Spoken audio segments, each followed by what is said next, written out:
Right. I'm becoming one of these YouTubers who talks about big mainstream movies and TV shows, I guess. Just humor me for this one. I promise I'm still your fantasy guy, but I gotta get this off my chest because it was such a fundamental failure of setup and payoff.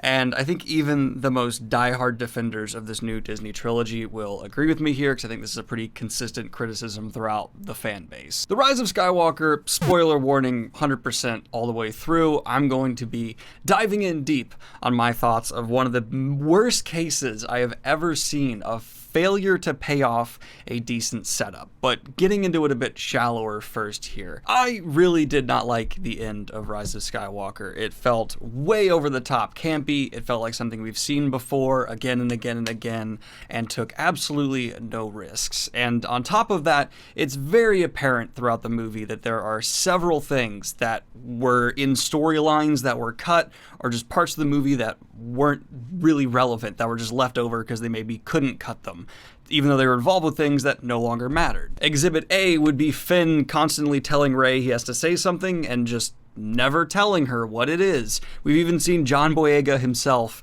memeing about this on Twitter, and him criticizing Rise of Skywalker fairly heavily. But that's actually rather apropos, because the biggest complaint I have is something that revolves around Finn.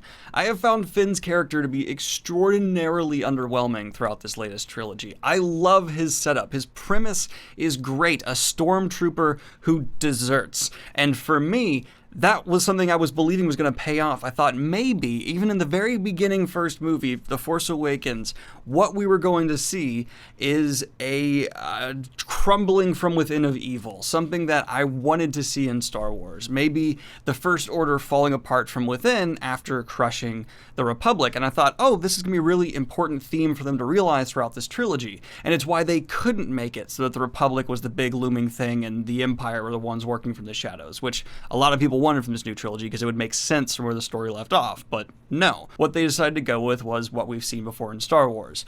Big Empire-esque people, Republic on the run for some reason. And I was like, okay, they're doing this because they want to have an evil crumble from within storyline. And that makes sense with having the character Finn. And he didn't do a whole lot in the first movie, but I kept thinking, it's because he's going to do a lot later on. We're going to have payoff with this deserting stormtrooper.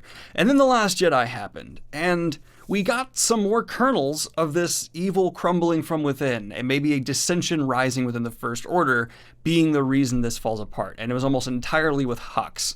We didn't get a whole lot more of it with Finn. I feel like Finn's storyline in The Last Jedi was completely throwaway, which I know a lot of people agree with me on. He just kind of goes off and then comes back, and not much changes due to his whole actions there. But in The Rise of Skywalker, I was certain, okay, we've seen the seeds planted for some really good payoff for the way the First Order is going to fall, being dissension, troops not being able to commit these horrendous acts, and evil will fall because of the free will from these child soldiers, these soldiers they force into service when they're kids. But that's not what happened. We got a very typical, they send out a broadcast and everyone comes to help them, even though it's no different the last time in the last movie they did that and they sent out a broadcast for help and no one came. In fact, it should be less of a tempting broadcast because it wasn't even coming from Princess Leia, it was coming from Lando in the Millennium Falcon. That's less tempting to come and help. Well, I would go help the princess.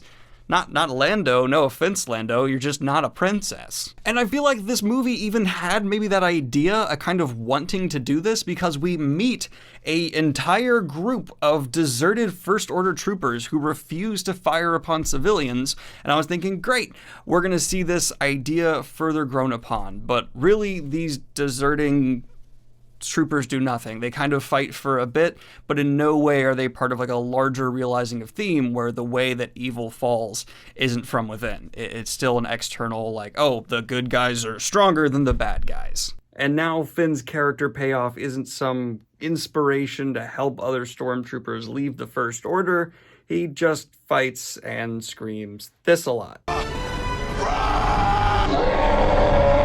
Now, here's why it actually bothers me, because I would have just been like, oh, I'm wrong, and whatever, doesn't really matter, that wasn't the theme they were going for, or the idea they wanted to realize. That means the ending we get isn't necessarily a good thing, because there are big extra steps taken in this new trilogy to humanize the First Order. They're not emotionless. They're full of conflict.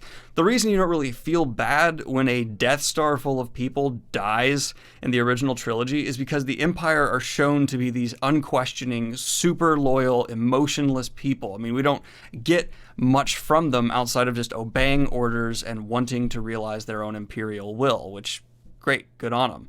But in this new trilogy, lots of steps are taken to humanize First Order troops. There's things like them giving humor, as well as Finn being someone who left, and we're seeing these other troops leave. Throughout this entire new trilogy, they are humanized and shown to be real people, and on top of that, they are children forced into service.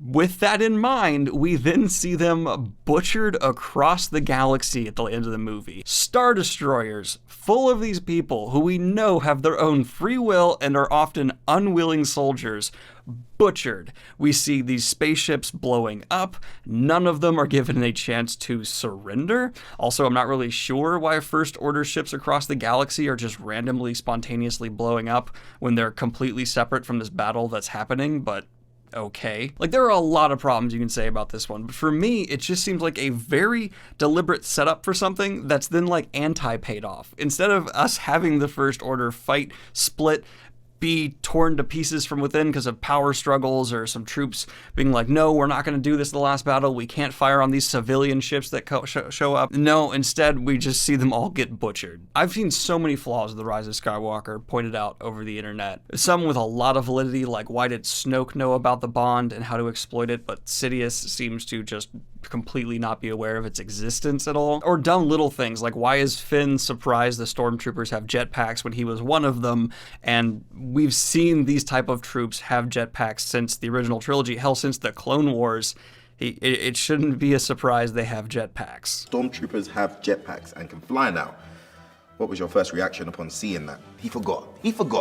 But what if that was the first time they used them? They've been using them since the Clone Wars. But that's just like small script mistakes, or maybe a bit larger script mistakes. But for me, it just seems jaw-dropping that you can have this much humanization of the enemy and show that the fundamental like unity of the enemy is cracking, but that has no relevance to the end of your story. Like, how, as a script writer, don't you whatever. Okay, end of rant. That's my rant. I don't have anything more to say. I just wanted to get this rant out because for me, as someone who's writing a story and taking a lot of time and effort to like really focus on setup and payoff and themes I'm realizing, it seems utterly incomprehensible to me how this doesn't become something that's more of central to the final conflict resolution instead of just being like, oh, they come across this legion of troops and that's not relevant, really. They ride cute animals, and nothing else is important here. Yeah, okay, this is gonna get a bunch of dislikes, because every time I talk about Star Wars, it gets like 5 to 6% more dislikes than the rest of my videos. But that's this rant.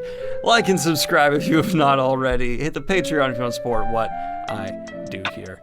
And have a good one, y'all. Peace.